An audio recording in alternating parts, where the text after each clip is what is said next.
Okay, welcome back. Next up, redefining the road ahead, emerging technologies, making a difference. Welcome to our panelists. Great to see you all.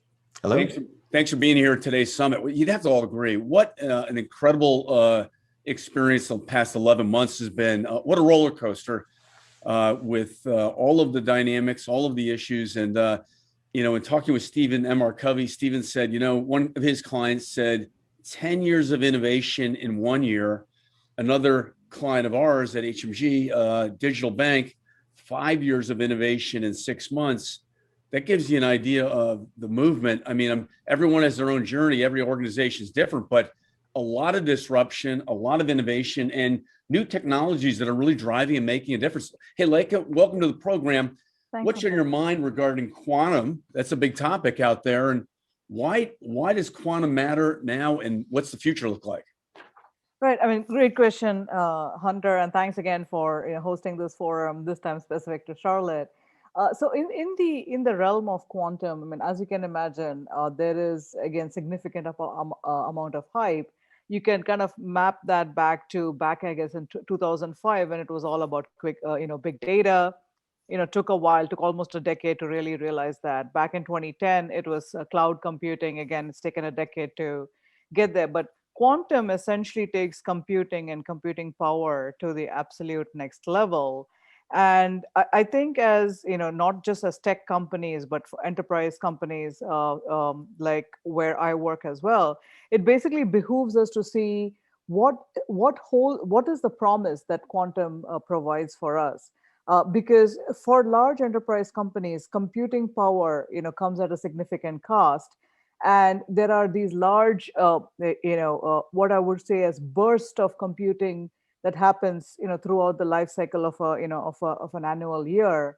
And so what we are essentially, I think what the industry needs to do in conjunction with the vendors, because right now it's largely the tech partners who've, justifiably made the first set of investments in QC hardware, or trying to provide simulators and things like that. But for us at the enterprise level, we are really trying to see, I mean, do we really need all that juice, right? And more juice, more computing power is always desired. But then what kind of a advantage does it give us? Do we get to leapfrog over the rest of the industry by kind of consuming this? But at the ground level, though, so that's at the macro level, but at the micro level, we are really trying to first look at the skill sets, because your traditional skill sets that help with your AI work, and cloud computing and that work, that has to significantly change to support something like quantum, because the algorithms are different, the tuning is different.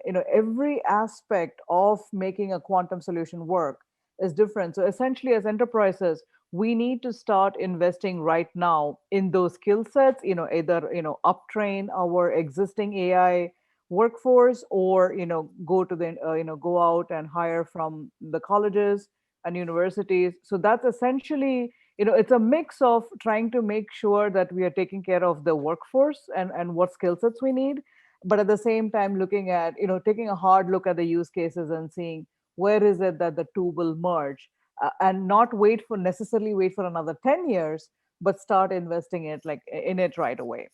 Makes sense. Great insights. Thanks for sharing that, Leica. Hey, Jason, security matters more than ever, right? When you think about these new technologies, this whole new threat landscape, extended threat landscape with the work from anywhere environment, what's on your mind? Yeah, thanks. And again, thanks for having me, Hunter. That's one of the things, I mean, like you had already mentioned, a huge amount of ingestion of technology in the last 12 months has happened. People have had to enable remote workforce. They've had to figure out how to continue whatever they did before in a remote fashion. And a lot of them adopted some of these new technologies, and they made it, right? We made it through the rain, and now we see our way out of the tunnel. What we've got to make sure that we do is go back and take a look at what we've done to make sure that we've closed any of the security gaps that we've created unknowingly while doing so. So now that we have a new normal, make sure that we define that and are able to assess it.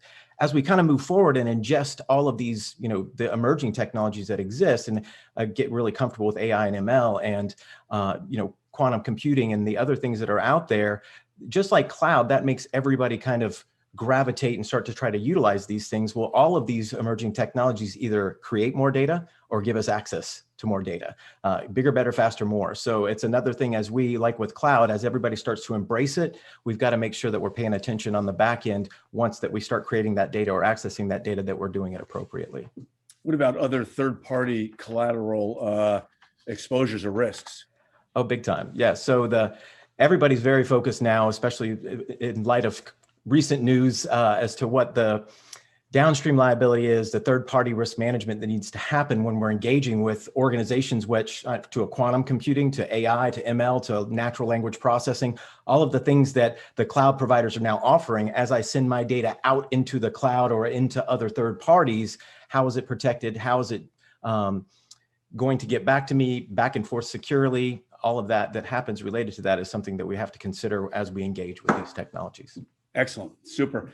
Stay with us, Jason. I'll circle back to you in just a minute. Hey, Raja, welcome to the program. Raja, when you think of the pandemic and all of the civil unrest, wow, what a summer, right? How's it impacting philanthropy or giving back? Yeah, thanks for having me, Hunter. So if we think about it, generosity at its core is what makes all of us human, right? The events of the past year, whether it's the pandemic, the reckoning on the racial inequities, this general civic unrest around election, have only intensified the desire for many people to contribute even more in a meaningful way. That generous impulse exists in all of us, regardless of our means, right? Whether we are financial, how much financial wealth is behind each of us. But there is plenty of evidence that that impulse to contribute can be nurtured with the right systems or throttled back with roadblocks. What I mean by that is if we make it easier to contribute and make the impact of that giving more transparent, people will give more. You do the opposite, people will tend to give less, right? Unfortunately, if you look at the financial infrastructure around us, it is not geared towards encouraging people to give more. So, but at Amicus, what we are trying to solve is how do we democratize giving on a scale, take every occasional donors and convert them into philanthropists, if you will, regardless of their means, by making giving as easy as doing online banking digitally. I think that's the problem we are trying to solve. And I think that is where I think there is a lot of opportunity from taking technology advancements like cloud computing, data analytics, and using that to bring transparency as well as making it widely available for everybody. When you think of cloud, AI, and analytics, democratizing technology at scale, what is it? What does that mean to you? Yeah, excellent question. So if you look at the baby boomers, they're about to retire. We are probably about to witness one of the largest, maybe the biggest generational wealth transfer from the baby boomers to their kids. And those younger generations, if something service doesn't exist here, it might not as well exist, right? So how do we bring the infrastructure around intentional giving front and center? Everybody is more aware, more want to engage, right? So I think meeting where everybody is, being able to understand what drives somebody to motivate to contribute their time, money, resources, and matching them to the causes that need those services, I think is how I think cloud computing and the analytics, if you apply them right, I think will bring that. I think the two big factors there is really how can you apply technology to, one, provide access to those funds and resources at scale, and then use data to bring transparency. If we can bring transparency on the impact of what your giving is doing in the community, that will only reinforce that cycle of giving. Excellent. Thanks, Raja. Back to you, Laika. When you think about the times we're in right now of innovation and new technologies, isn't it exciting, the potential or the possibility? I mean, just go back 10 or 20 years ago. 20 years ago, we were talking about ERP and Y2K, right? I think 21 years ago. Yeah. And where we are now in this innovation cycle, it's unbelievable what's happened in the last just 2 years. Mm-hmm. Yeah, I mean, I couldn't agree more. And I think the way you started this discussion was how much has happened in the period of, like, 12 months really, because I remember being one of the very first people from my company. It was on Feb 14th when we were like, my accesses to all buildings were cut off, and that's it. You just have to be home from that point onwards, I think every company has really relooked at, uh, to me, their core competencies, as well as their operating model and their resource model as well. But in the context of moving forward from here, so it shouldn't need a pandemic to open our mindsets in terms of what Raja said, in terms of giving. It just needs to be part of what we're doing. Security, it's just in our DNA. I think similarly, I think the challenge with innovation is, and especially again in enterprise companies, um, there is this myth that if we go to these summits and these conferences, these innovation conferences, somehow magically my brain is going to open up, and then there's going to be this flood of innovation that comes across. And what we find is that a lot of times the true ideas are coming only from the usual suspects, and whereas it really needs to percolate down the entire chain. So whether it's a banker, whether it is an IT programmer or a tester. I mean, how do in every line, innovation a lot of times we think is going to be like the next Tesla or the next whatever foldable phone or something of that sort.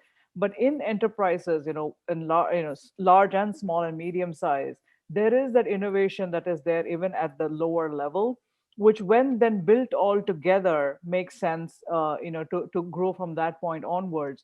So I think a lot of challenges of, I would say, what I'm personally working on is to look at things in two fronts, not only in terms of the futurist part, hey, what are the absolute cool things that are going to come, but the other portion also is how to carry the rest of the workforce in this innovation journey, and keep reiterating the fact that it doesn't need to be some fantastic idea within your space, within testing, within DevOps, within security. There are things that you can do, and essentially to get that into the DNA. So I think that's the challenge for us, and that's what we need to keep doing, buoyed by the pandemic. Interesting, right? Jason, when you think of the SolarWinds recent kind of a wave, what comes to mind next? Well, thanks for bringing up a painful memory. Just joking. So the SolarWinds stuff, I mean, back to what you had asked earlier, that third party liability, and there's a lot of things that were kind of in process to kind of deal with the third party risk management, but now it's definitely come back forward. And I think people felt a little like, hey, I'm doing all of what I'm supposed to do, and how did this still happen to me? I think there's that. And so that's kind of, again, how we're approaching all of it. And one of the beautiful things about emerging tech, all of the stuff that we've labeled and listed so far, is that there's a security play for it. It's either enhancing security, it's giving more signaling. And I think one of those things, especially when we're dealing with SolarWinds, is how that got in completely undetected because of the way that it came in. It's really important on our ability to have visibility into our own environments and to be able to deal with the remediation aspects of that. And again, that's where AI and ML and giant data stores that we can parse information, and pulling that security telemetry in and being able to analyze that in a really, really fast fashion. That is, how emerging tech is going to really allow us to get to the next level with this. So it's great that it's front and center now because of SolarWinds, and a lot of people are looking at this and how they can get to the next level. And brilliantly, there was a lot of stuff in process that we're able to leverage now. Yeah. Hey, Jason, a little bit about Insight, just for people that might not know you all and how to get in touch with you. Sure. Thanks for the opportunity. So Insight, I work for the security and the consulting portion of Insight, but we do everything from a digital innovation, connected workforce, and cloud and data center transformation. So from a consulting, from a technology acquisition, from a residency, people, process, and technology, that's what we do. Cross industry, up and down, small, medium, and large? Small, medium, large. We've got a play for just about everybody out there. Love it. Okay, great. Thanks for your insights. Back to Raja, thinking about your professional career, successful career, I mean, do you ever just think of how lucky you are to be in this industry and that you're grateful that you picked this profession and that this is your time, maybe? Hunter, you hit on something for me, right? So I grew up in India, born in a family that did nothing but farming for generations. I was incredibly lucky to be where I am. I think a lot of it is based on the advice and the guidance and coaching and mentoring that I got along the way from complete strangers in some cases, right? And I am very fortunate to be where I am. And this is, I feel like, is the mission of what we are trying to do at Amicus resonates very well for me.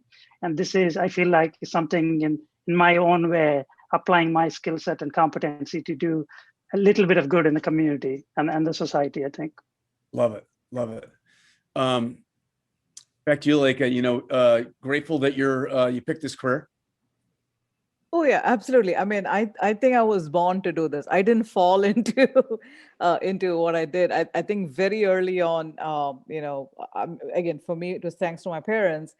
They kind of like honed me into building stuff and start thinking about things.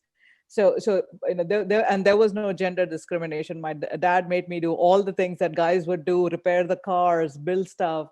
And then from that point onwards is essentially that engineering, that analytical mindset, and kind of, I kind of knew that this is my path forward.